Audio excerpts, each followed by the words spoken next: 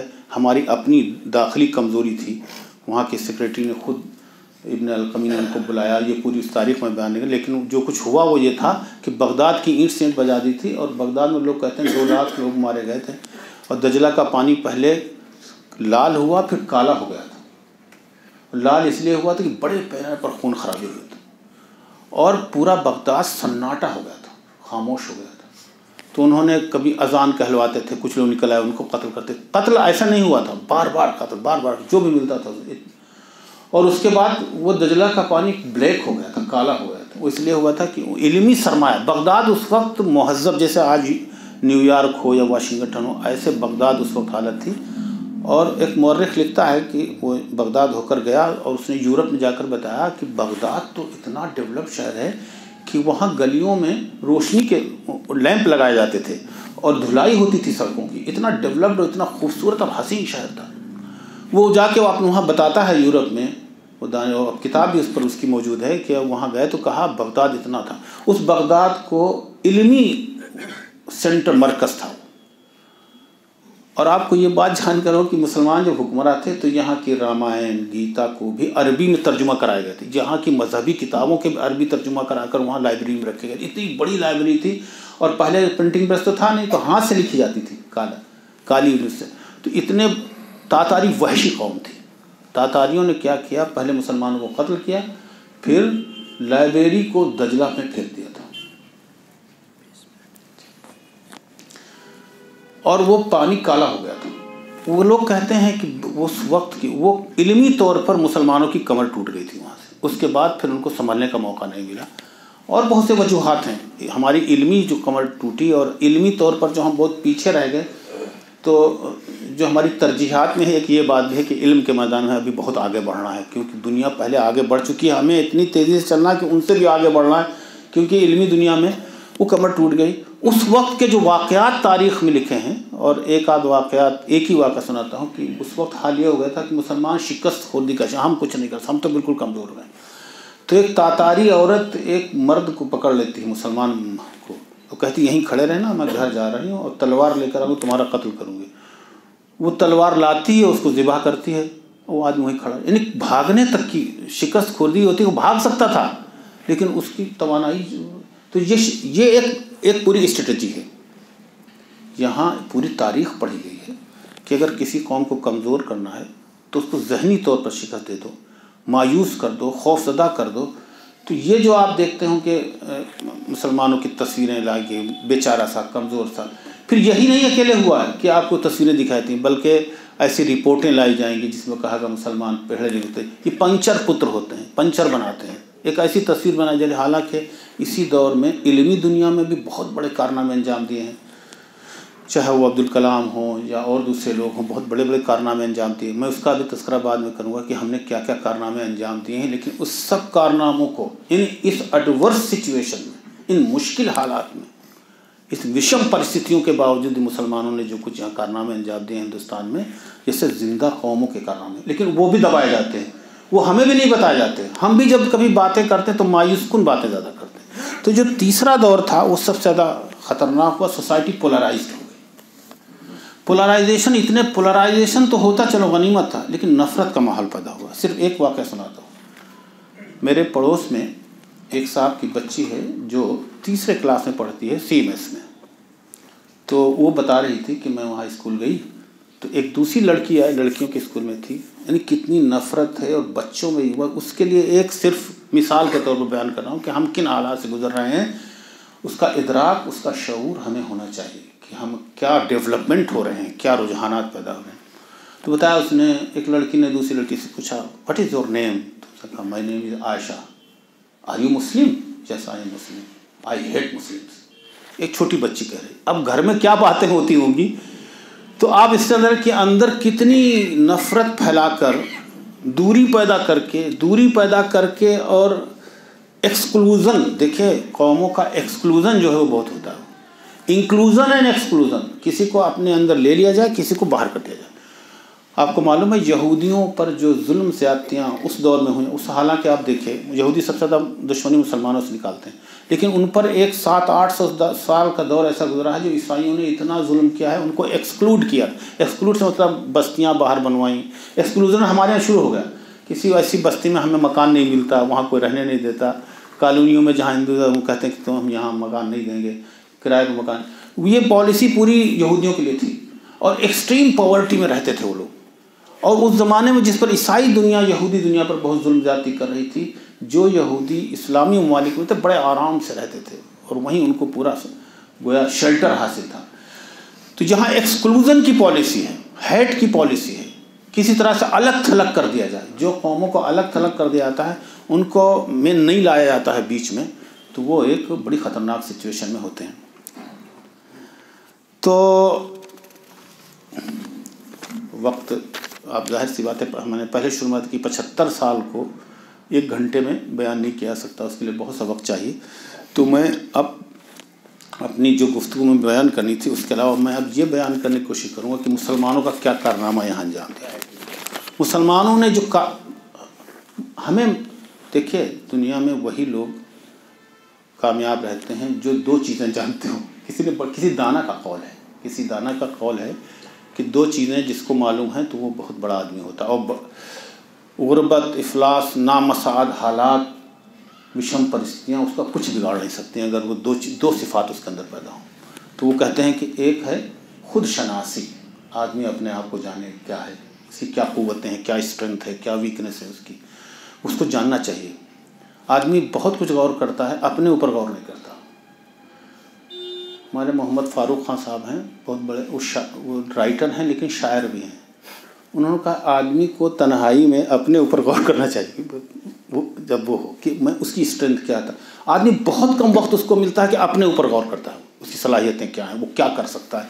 بہت سے امکانات ہوتے ہیں، ایک شخصیت میں بڑی پاسبلٹیز ہوتی ہیں، لیکن غور کرنے کی ہوتی ہے کہ ہم کیا کر سکتے ہیں۔ اور ایسی بے شمار مثالیں۔ تو کہتے ہیں کہ ایک تو خود شناسی بہت بڑی چیز ہے، اسے معلوم ہونا چاہیے کہ ہم بحیثیت ملت کیا ہیں اور بحیثیت فرد ہم کیا کچھ کر سکتے ہیں۔ تو کہتے ہیں کہیں ایسا نہ ہو، اچھا دور، اپنے سے دور رہتا آدمی دوسروں سے قریب رہتا، اس کا کیا ہے، وہ کیا کچھ کر سکتا ہے وہ تو نہیں معلوم ہوتا۔ تو وہ کہتے ہیں کہیں ایسا نہ ہو خود دور میں اپنے سے ہو جاؤں، میری ہستی کے ہنگاموں میں کچھ تنہائیاں رکھ دو۔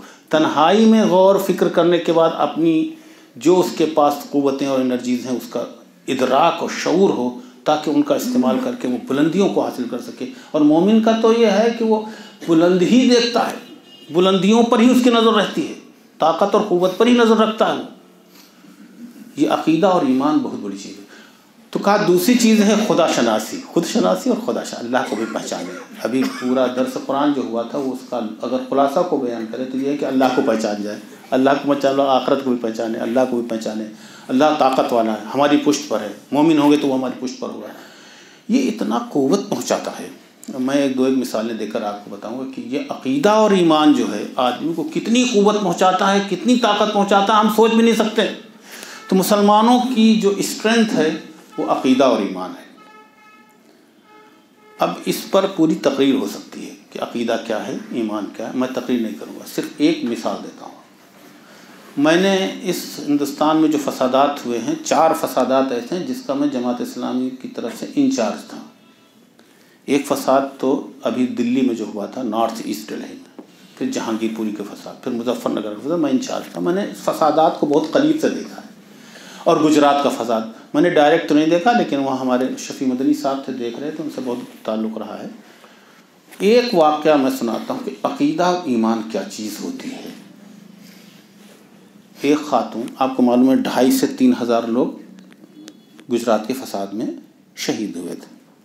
اس میں کچھ لوگ ایسے بھی تھے کہ جن کا بیٹا مر گیا، بہو مر گئی، کوئی اکیلی خاتون زندہ رہی۔ ایک ایسی خاتون کا واقعہ ہے۔ آپ کیا ہے کہ وہ خاتون کے بیٹا مر گیا، بہو مر گئی، ایک پوتا زندہ رہ گیا، دادی زندہ رہ گئی اور پوتا زندہ رہ گیا، اور ان کا گھر بھی گرا دیا۔ گھر تو وہ پہلے گراتے تھے، توڑتے تھے، یہ کرتے تھے، سب گرا دیا۔ تو وہ ایک آدھ مہینہ گزرنے کے بعد اسی ملبے پر وہ آ کے انہوں نے چھوٹی سی جھوپڑی بنا لی، وہ کو ریلیف ورک وہاں پہنچنے لگا۔ تو وہ وہاں بچے کے لیے کھانا، جرنلسٹ نے لکھی ہے بات، اور وہ اخباروں میں موجود تھی، میں نے اخبار میں دیکھا تھا۔ بعد میں ان سے میں نے کہا کہ یہ واقعہ واقعی ہوا ہے کیا؟ تو وہ جاتے ہیں لوگ انٹرویو لینے کے لیے، بھائی تمہیں کیسا لگ رہا ہے؟ نہیں کہتے جرنلسٹ آج کل کے ٹی وی جرنلسٹ زیادہ جاتے ہیں۔ تو اس خاتون کے پاس گئے، اس سے پوچھا اماں تمہیں کیسا لگ رہا؟ تو اب وہ چولہے پر ایسے جیسے چولہا بناتے ہیں، اینٹوں کا رکھ کے توا رواتے ہیں، نیچے آگ جل رہی، وہ روٹی اپنے پوتے کے لیے بنا رہے ہیں۔ تو اس سے پوچھا تمہارا سب کچھ ہو گیا، تمہارا بیٹا مر گیا، بہو مر گئی، یہ بتا تمہیں کیسا لگ رہا ہے؟ تو اس نے جو جواب ہے وہ سننے والا ہے۔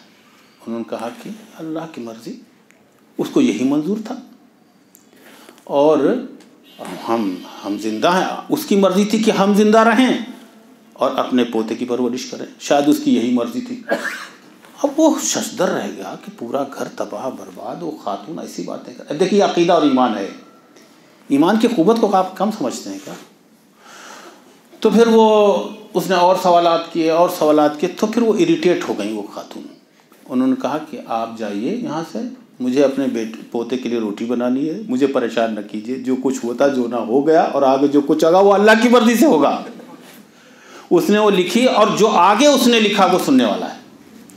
اس نے جو کچھ آگے لکھا ہے جرنلسٹ نے وہ سننے والا ہے اور ریکارڈ پر موجود ہے. اس نے کہا اس قوم کو یعنی مسلمانوں کو کوئی شکست نہیں دے سکتا. یہ کوئی دوسری مخلوق ہے, یہ انسان نہیں ہے, یہ کوئی دوسری مخلوق ہے. سب کچھ لٹ جانے کے بعد اتنا حوصلہ ایک خاتون کے اندر, تو یہ عقیدہ اور ایمان جو ہے وہ بہت بڑی چیز. آج بھی آپ دیکھیے, میں ادھر نارتھ ایسٹ کا جو فسادات ہوا تھا اور مظفر نگر کے فسادات میں میرے سامنے ایسے سے واقعات, یعنی گھر میں ماں کو جلا دیا, 53 لوگ مارے گئے تھے دلی کے فساد میں, جس میں 43 سے 44 مسلمان تھے. تو اس میں, اور وہ کہتا ہے بھائی ماں کا انتقال ہو گیا, لیکن وہ کھڑے ہوئے ہیں اپنے اس پر. تھوڑی دیر کے لیے ضرور ہوتا ہے جب فسادی آتے ہیں اور مارتے پیٹتے ہیں تو ان کے ساتھ ضرور ہوتا ہے, لیکن اس کے بعد یہ عقیدہ اور ایمان کی ہے. پھر جو ہمارا عبادات کا نظام ہے یہ بہت مطلب اس کا کوئی جواب نہیں ہے. آپ جمعے میں اکٹھا ہوتے ہیں, 5 وقت نمازوں میں اکٹھا ہوتے ہیں, کوئی مسئلہ پیدا ہوتا ہے اس کو کرتے ہیں نیچرل میں فطری طور پر. تو عبادات کا نظام بھی ہمارا اجتماعیت کو جنم دیتا ہے, اجتماعیت کو وجود بخشتا ہے. اور اجتماعیت کسی بھی قوم کو اوپر اٹھنے کے لیے بہت ضروری ہوتی ہے. فرد کچھ نہیں کر سکتا, 10-5 لوگ مل کر کر سکتے. ہماری اجتماعی نظام بالکل درہم برہم ہے. ہم ایک جماعت ہوتے ہیں, ہمارا ایک قائد ہوتا رہنما, لیکن اس سب کے باوجود بھی جیسی کچھ اجتماعیت موجود ہے وہ آپ کو حوصلہ دیتی. چنانچہ آپ دیکھیں باطل سے مراد آپ اشارہ سمجھ گئے ہوں گے, وہ لوگ جو ہمیں مٹانا چاہتے ہیں بہت کوششوں کے باوجود ہمارا کچھ بگاڑ نہیں سکے ابھی تک. ابھی ہمارا حوصلہ نہیں چھوٹا, وہ ہماری اجتماعیت ہے.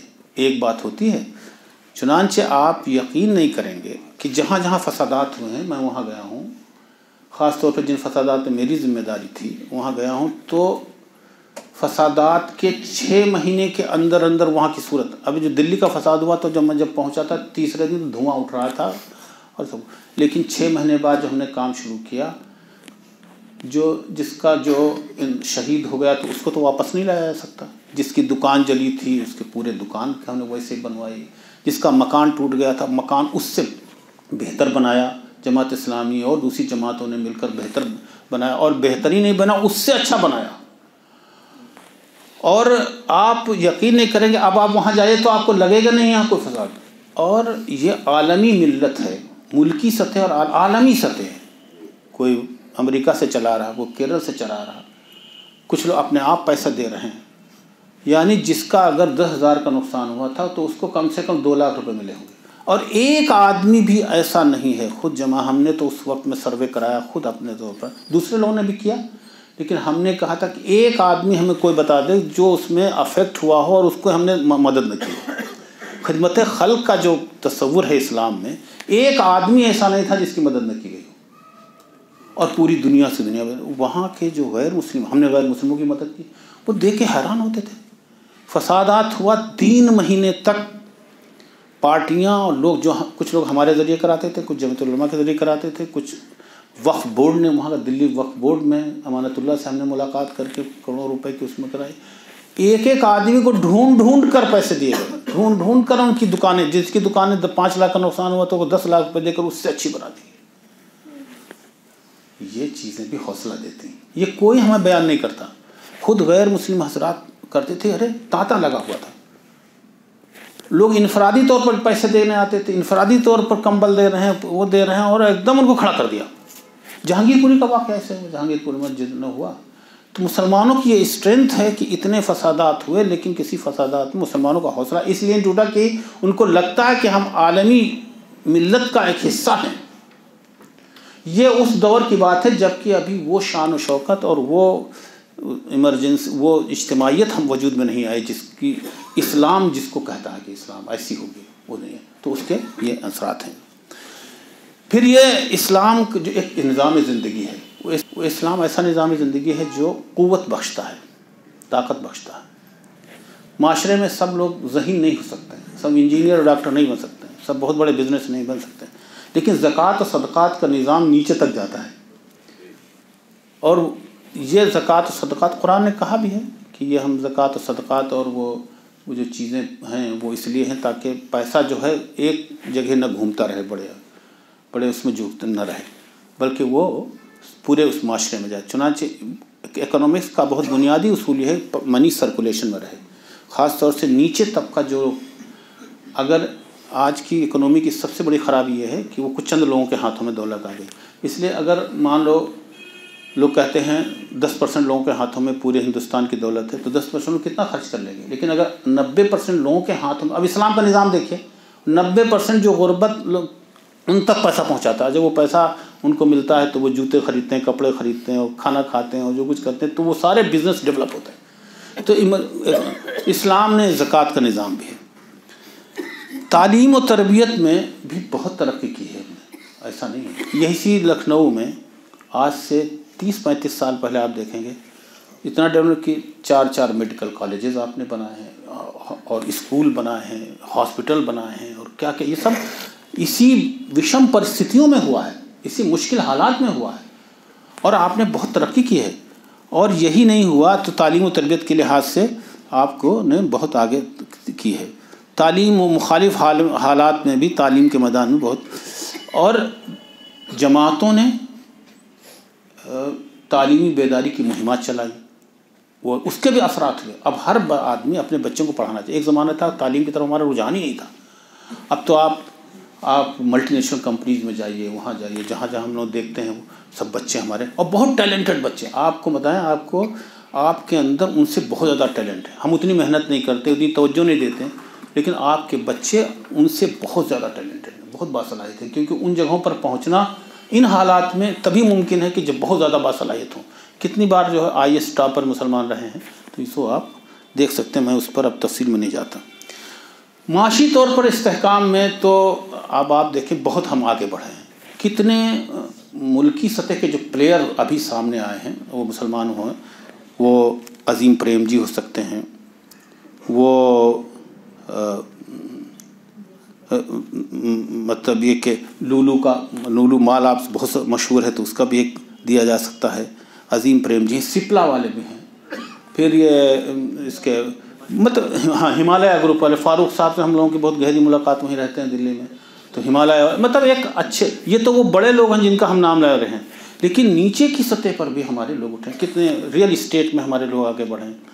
تو ایک قوت اور معاشی طور پر مضبوط ہے۔ یہ جو ہمارے اندر یہ آیا کہ غربت زدہ ہیں اور یہ ہیں پنچر پتر ہیں، یہ پنچر بناتے ہیں، یہ پورا پرسیپشن بنایا جاتا ہے کہ تاکہ وہی نفسیاتی جنگ میں کہ ایک قوم کو بالکل مایوس کر دے۔ تو ہم بہت آگے بڑھے ہیں، ہماری کارکردگی بڑھا ہے، خدمت خلق کا جذبہ بڑھا ہے۔ 2-3 چیزیں ہیں، ایوکشن آسام میں ایوکشن ہوا، اور یہاں ابھی ہلدوانی میں جو کچھ ہوا ہے تو سپریم کورٹ کی لگ گئی۔ ایسے واقعات بہت ہو رہے ہیں کہ پوری بستیوں کو نکالا جائے، وہاں پر بھی ہوتا ہے۔ تو میں اب چیزوں کو چھوڑ دیتا ہوں، 3 منٹ انہوں نے کہا تھا، بس آگے کی بات 2-3 باتیں عرض کر کے اپنی بات ختم کرتا ہوں کہ اب ہمارے لیے کرنا ہمیں کیا چاہیے۔ سب سے پہلے تو ہمیں اپنی حیثیت کا شعور ہو، ہم ایک اعلیٰ مقصد رکھنے والی مشنری قوم ہے۔ اعلیٰ مقصد جو جن لوگوں کا ہوتا ہے وہ چھوٹی موٹی چیزوں میں دھیان نہیں دیتے ہیں، وہ اپنے مقصد پر دھیان رکھتے ہیں۔ ہمیں اللہ کی مرضی کو اس زمین پر جاری ساری کرنا ہے، قرآن کے مطابق اپنی زندگی سنوارنی ہے۔ اس کے لیے بعض کوالٹیز، بعض خصوصیات پیدا کرنے کی ضرورت ہے۔ اجتماعیت کو بہت اہمیت دینی ہے۔ ہر لوگ اپنے قائد چاہے لوکل سطح پر ہی بنائیں، لیکن اپنا ایک قائد ہو، انکسار ایثار ہمارے اندر موجود ہو، مشاورت ہو، مواخات، بھائی چارے کا احساس ہو۔ ایک چیزوں کمی آ رہی بہت ساری ہماری کہ ہم اپنے بھائیوں کے لیے وہ جذبہ جو ان کا خیر خواہی ہے، جذبہ خیر خواہی، وہ بہت ضروری ہے قوموں کے لیے۔ یہ سب چیزیں ہمارے محنت کا کیا جائے۔ ایک چیز میں کہہ کے اپنی بات کرتا ہوں کہ اجتماعیت کا جواب اجتماعیت ہوتا ہے، فرد کا جواب فرد ہوتا ہے۔ مثلا ایک قوم پورے اگر آپ کو بدنام کرنا چاہ رہی تو ان کا ایجنڈا یہ ہے کہ نفرت پھیلاؤ، تو ہمارا ایجنڈا ہو سکتا ہے کہ ہم محبت پھیلائیں، کیونکہ نفرت کے مقابلے میں نفرت پھیلائیں تو ان کا مقصد پورا ہوتا ہے۔ جب کبھی آپ دیکھیے کوئی آپ کو گالی دے رہا ہو، آپ بھی اس کو گالی دے، بات بڑھے گی۔ تو اس لیے قرآن میں کہا گیا نہیں کہ وہ تمہیں جو برا کہتا ہے تم اس کو بھلائی سے اس کا جواب دو. ہاں تو وہ ہمیں دینا چاہیے. اگر وہ نفرت کے لیے پیدا کر رہے ہیں تو ہم کچھ اس طرح کی چیزیں پیدا کر سکتے ہیں. جی مثال کے طور پر سدبھاونا منچز بنا سکتے ہیں، جیسے جماعت اسلامی نے بنایا کہ سدبھاونا منچز بنائے جائیں جہاں پر ان کو انسانی بنیادوں پر ایک جگہ، کیونکہ جیسے ہی آپ نفرت کا جواب دیتے ہیں ان کا مقصد پورا ہوتا ہے. تو اس سے بھی بچا جائے. کہیں ایف ڈی سے یا ان سے رابطے کا کوئی ذریعہ نکالا جائے.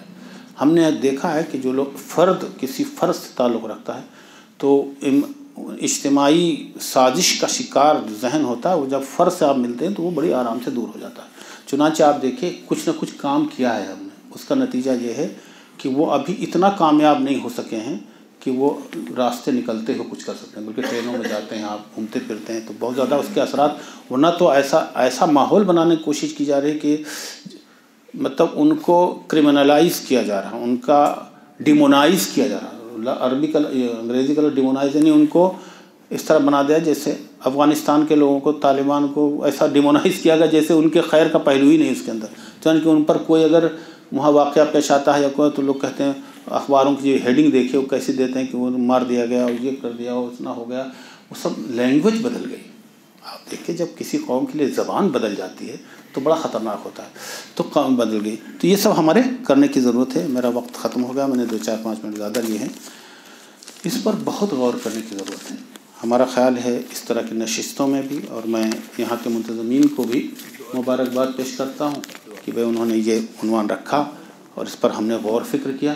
یہ عنوان کو تقریر کا عنوان نہیں تھا بلکہ غور فکر کا اور حالات پر غور کرنے کا وقت تھا. آئیے اللہ تعالیٰ سے دعا کریں، اللہ تعالیٰ ان حالات سے ہمیں نکالے. ربنا آتنا فی الدنیا حسنہ وفی الآخرۃ حسنہ وقنا عذاب النار. ربنا ظلمنا انفسنا وان لم تغفر لنا وترحمنا لنكونن من الخاسرین. اللهم احسن عاقبتنا في الامور كلها واجرنا من خزي الدنيا وعذاب الاخرة. وصلى الله تعالى على خير خلقه محمد وآله وصحبه اجمعين برحمتك.